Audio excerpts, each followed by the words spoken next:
studying marsh birds in coastal South Carolina, and I'm looking at their distribution and abundance and using sea level rise models to determine how vulnerable they'll be to habitat changes.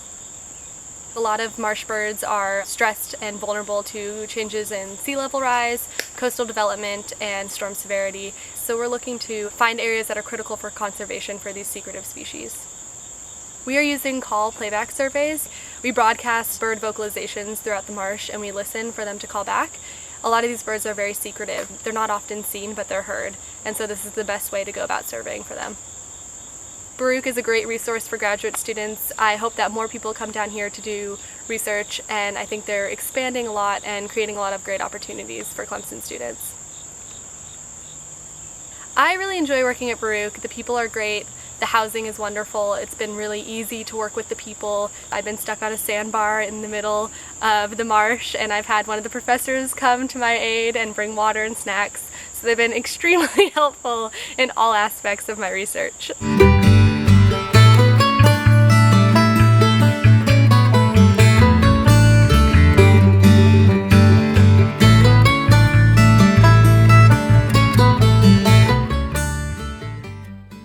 I am working in the research with the pigment of the leaf and the relationship with the signature of the trees. And the signature is basically like a wavelength that the leaf transmits from the leaf. We cannot see it because it's not visible for human eyes, but with a very specific camera that is called the hyper-spectral, I can actually capture those signatures. I look for difference in the leaf so I can estimate the biodiversity of the forest. I am doing that because it's very important to know the quantity of species are in the forest. Some forests in the different parts of the world are difficult to access. So with this technique I can identify those species that are rare or in danger and extinction.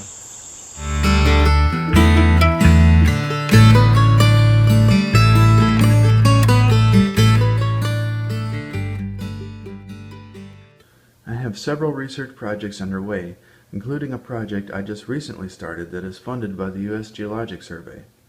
The USGS Land Carbon Project aims to provide a national assessment of future potential carbon storage, greenhouse gas fluxes, and estimation of local and regional scale ecosystem services such as recreation opportunities, providing wildlife habitat, and nutrient cycling.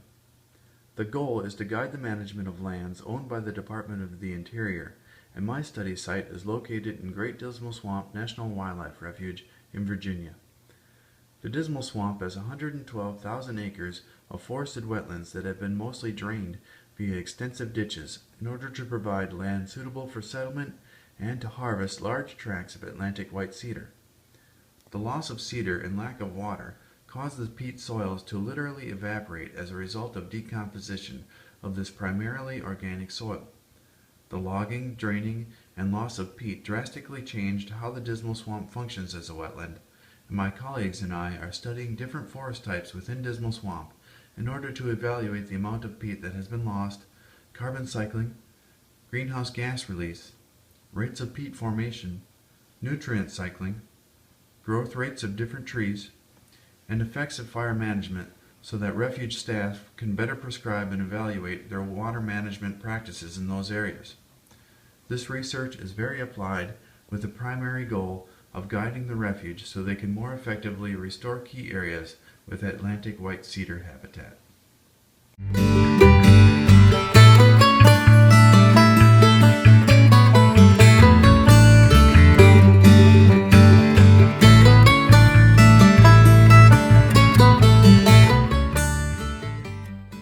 My time at Baruch was very great. We spent time sampling water from 2 different ponds, what's called Strawberry Swamp, as well as part of Devadu. And we took this water and analyzed it, and we looked at things like E. coli and bacteria that was in it, which could possibly be harmful to the environment.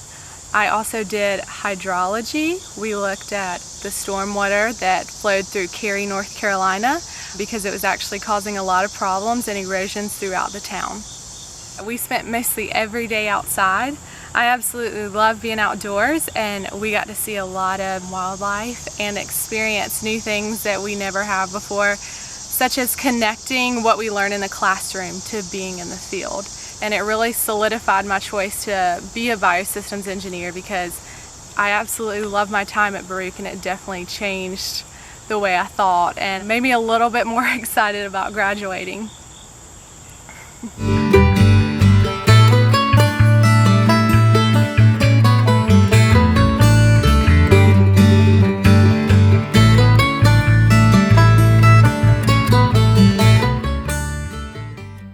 I'm studying the impacts of fire on tropical dry forest, but also looking at the potential for new innovative restoration techniques to try and bring this ecosystem back to life. In tropical dry forest, it can be quite devastating. A lot of the native tree species are very intolerant to fire, and what it allows to happen is the invasion of new foreign species that tend to be much drier and tend to promote fire. So eventually what you'll get is a grassland. It's extremely important to preserve dry tropical forests because it's one of the most endangered ecosystems around the world and has an extremely high biodiversity. What I'm going to love most about Baruch is that just talking to professors and teachers, you get the sense that people feel responsible for preserving coastal ecosystems around the world as well as in South Carolina. And I think that's only going to add to the reputation of Clemson University and the institution as a whole being recognized as a global center for biological research.